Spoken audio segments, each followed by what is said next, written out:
lang kayo sa session, then some of you will go to hearings. Hindi yan option. Well, pag-uusapan nyo, kaya kasi talagang sa ngayon nasa rules na you cannot have, di ba, he cannot have hearings while the session is ongoing. You cannot, it's not allowed, no? But we have to amend the rules because this is a really different situation. Kakaiba ito, na may impeachment, may budget, may plenary, no? So napakahirap. Ngayon nga, halos wala nang nakakapagod, nakakadrain na pag yung Monday to Wednesday ngayon. May Thursday, Friday pa, and possibly Saturday. So, paano nyo kuya handle yung flood control budget yung next year? alam mo tinigil totally, no? Nawala yung flood control because of the scandal. Talagang lahat ng flood control projects siniro last year. Siyempre, nagalit ang taong bayan. Nagalit yung anger, yung rage, no, was there.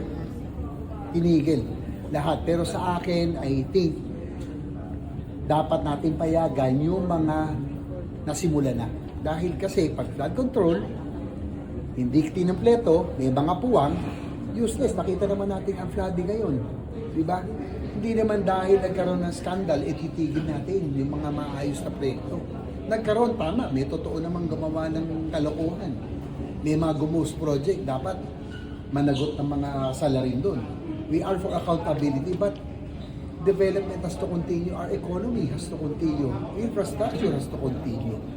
Doon po ang sabi ko sa DPWH, doon po sa mga flood control projects na nakabinbin, yung mga may gaps, yung mga may puwang, yun dapat ituloy para masara. Kasi tubig yan, maghahanap ng lulusutan yan. Useless, magbabaha rin. So para yung mga may gaps, ituloy tapusin. No? So walang bago, no new flood control projects. We just continue yung mga mga uncompleted flood control projects. Magkakaroon man pero hindi ganun kalaki na. Tsaka at the same time, siguro ang masasabi ko lang, itong budget na to, we need to strike a balance between accountability and yung pong economic yung acceleration ng ating pong economic progress, no? Kasi apektado ang ating ekonomiya because of the flood control scandal. Because of this, nagalit ang taong bayan, naghigpit, no? Naglagay ng safeguards.